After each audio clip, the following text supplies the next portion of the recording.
Au nom d'Allah, le tout miséricordieux, le très miséricordieux, que la paix et la bénédiction du Très-Haut soient sur nous. Monsieur l'adjoint au sous-préfet de Djilor, Monsieur le président du conseil départemental de Foundiougne, Monsieur le maire de Djilor et de Mbam, Monsieur le représentant du directeur de Caritas et son équipe, Mesdames et Messieurs les chefs de services départementaux, Monsieur les responsables de projets, programmes et ONG, chers membres des comités de gestion des forêts, des organisations de femmes et des ASC, Mesdames et Messieurs les différents organes de presse, chers membres du réseau des agroécologistes, chers invités, population de Niaout, de Djilor et environ, regardez autour de vous ces pieds couverts de poussière de nos sentiers, ces fronts brillants sous le soleil d'août. Voilà le visage vibrant de Djilor, le visage d'un peuple qui, d'une part, répond présent au défi national.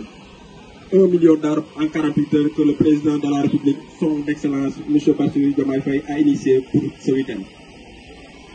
Et par la même occasion, vous participez à honorer votre terre nourricière. Comme le disait si justement Cheikh Ahmadou Bamba, la véritable richesse d'une nation se mesure à la fertilité de sa terre. D'autre part, se lever pour pousser sa terre, pour chuchoter à l'oreille de la nature. Nous sommes là, nous veillons sur toi.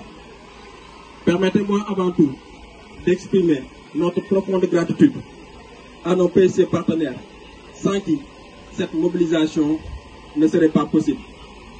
À Caritas Kaolack, pour l'engagement remarquable à travers ces projets Transition et Acclimat, qui œuvrent en synergie avec le service des eaux et forêts et les collectivités territoriales pour la protection de la nature et de l'environnement et de notre environnement. Leur action concrète inclut des campagnes de reboisement pour restaurer nos terres dégradées, ainsi que l'accompagnement des communautés dans l'adoption de conventions locales, outils essentiels pour la gestion durable de nos ressources naturelles. Cette collaboration exemplaire montre comment l'expertise technique et l'ancrage communautaire peuvent ensemble préserver notre patrimoine écologique. À Nebedaï, pour son expertise en gestion communautaire des ressources naturelles.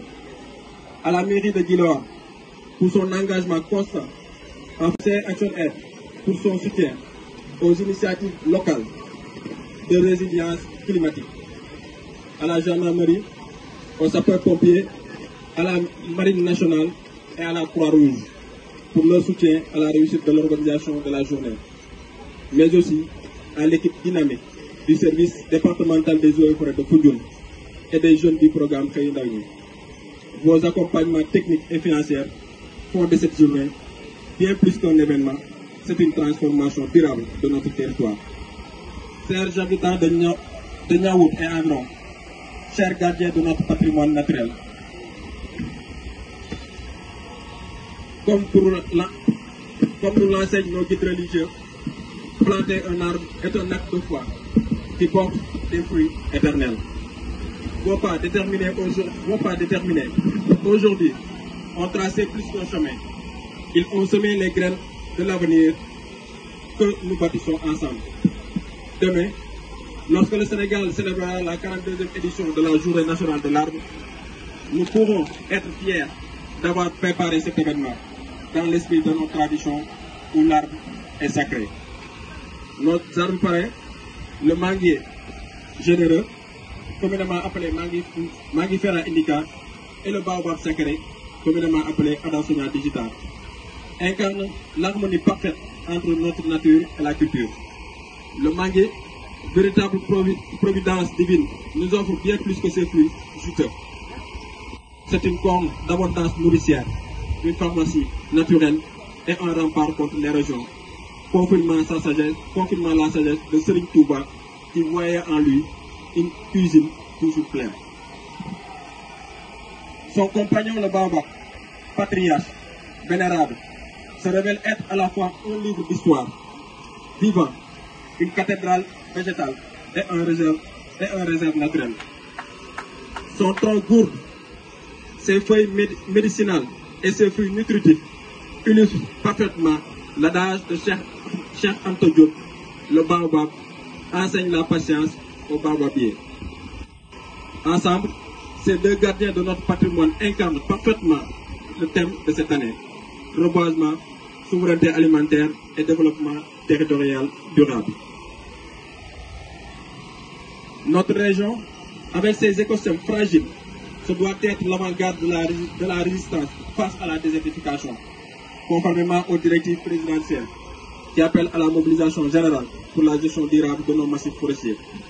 Mariama Ba, notre célèbre romancière, écrivait: quand un arbre meurt, c'est une partie de notre histoire qui s'efface. Le professeur Iba Der Thiam a rappelé que l'arbre n'est pas simplement une ressource, c'est le témoin silencieux de notre histoire et le garant de notre avenir. Mesdames et messieurs, il y a quelques minutes de cela, nous avons planté des arbres. Nous avons donné corps à la vision d'El Hadji Malick Sy qui exhortait rendre la terre plus fertile que nous ne l'avons reçue. Ces plants ne sont pas de simples arbustes, mais des piliers enracinés, des promesses d'avenir pour nos enfants. Cette vision rejoint celle de feu Mame Less Dia, pionnière de l'agroécologie au Sénégal, qui disait: chaque graine plantée est une promesse de vie renouvelée. Jeunes de Niaout et environ, soyez fiers d'être les artisans de ce renouveau vert. Devenez les gardiens passionnés de nos forêts, les protecteurs de ce patrimoine que nous léguerons aux générations futures. Femmes courageuses, vous qui incarnez l'esprit visionnaire de Mame Diarra Bousso, transformez ces plans en véritable autonomie économique. Que chaque fruit récolté soit un pas vers l'émancipation de nos communautés. Sages du village, vos mémoires précieuses, comme l'était celle de Boukounta Diallo, guident nos choix essentiels. En partenariat avec la mairie de Djilor, montrez-nous la voie pour sélectionner les essences locales qui feront revivre la biodiversité de notre terroir. Ensemble unis dans cette sainte alliance entre jeunesse dynamique, savoir-faire féminin et sagesse ancestrale, avec l'appui de tous nos partenaires, nous écrirons les plus beaux chapitres du développement durable de Djilor. Dès aujourd'hui et pour toujours, que chaque geste devienne un acte sacré envers notre terre nourricière. Que chaque jeune pousse soit un cantine à la création divine. Chaque manguier, un garde-manger pour nos enfants. Chaque baobab, une bibliothèque vivante de notre histoire. Comme nous y invite le prophète Mohammed sallallahu alayhi wa sallam dans sa sagesse éternelle, même si le jugement dernier devait survenir alors qu'un plant est entre vos mains, plantez-le. Car planter aujourd'hui, c'est croire en demain. C'est témoigner de notre foi en l'avenir, c'est honorer le pacte sacré qui nous lie à cette terre sénégalaise. Que Dieu bénisse notre mobilisation collective et fasse que cette campagne 2025 un modèle de réussite écologique et surtout plus particulièrement pour Djilor. Puis chaque arbre planté incarner notre engagement pour la région de Fatick et pour le Sénégal d'une manière durable. Et que nos efforts portent les fruits aussi abondants que les manguiers que nous planterons et aussi résilients que les baobabs que nous veillerons sur nos terres. Excellente campagne à tous. Mais en résumé rek lu ñuy wax rek mooy ne que jëmbat garab bi dañ siy woo ñëpp muy ndaw ñi di jigéen ñi di mag ñi. ndaw ñi parce que ñoom ñoo yor doole yi, jigéen ñi parce que ñoom ñoo xam njëriñ bi, mais mag ñi parce que ñoom ñoo xam lu fi nekkoon démb. donc ñoom ñoo ñu mën a jàppale ba nga xam ne lu fi nekkoon démb ñu def tout ba ñu mën a dellu si. soo leen xoolee ni fi nekk am na yoo xam ne ni gisatuñ ko, mais li ñuy mën a permettre pour ñu mën a xam ne loolu amoon na fi te mën na fay dund mooy mag ñi ñu ñuy sotti seen xam-xam ñun ñu koy mën a jëriñoo, ñu boole si jumtuwaay yu bees yu am léegi ñu mën a def liggéey bi ànd si ndaw ñi ak jigéen ñi.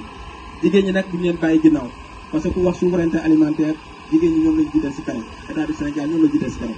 donc yéen jigéen ñi ñu ngi leen di ñaan di leen ñaax di ngeen jàppale ñu si liggéey bi ñuy def kër dañ naan borom kër am na parce que góor ay sol tubéy mais jigéen moo yor kër bu ndaw baaxee sa yaay jëla donc gàcce ngàllama ñu ngi leen sant di leen gërëm di leen ñaanal jàmm yéen ñëpp di ñaan tamit campagne bi ñu dugg yàlla nañ ko réussir bu baax a baax a baax a baax merci beaucoup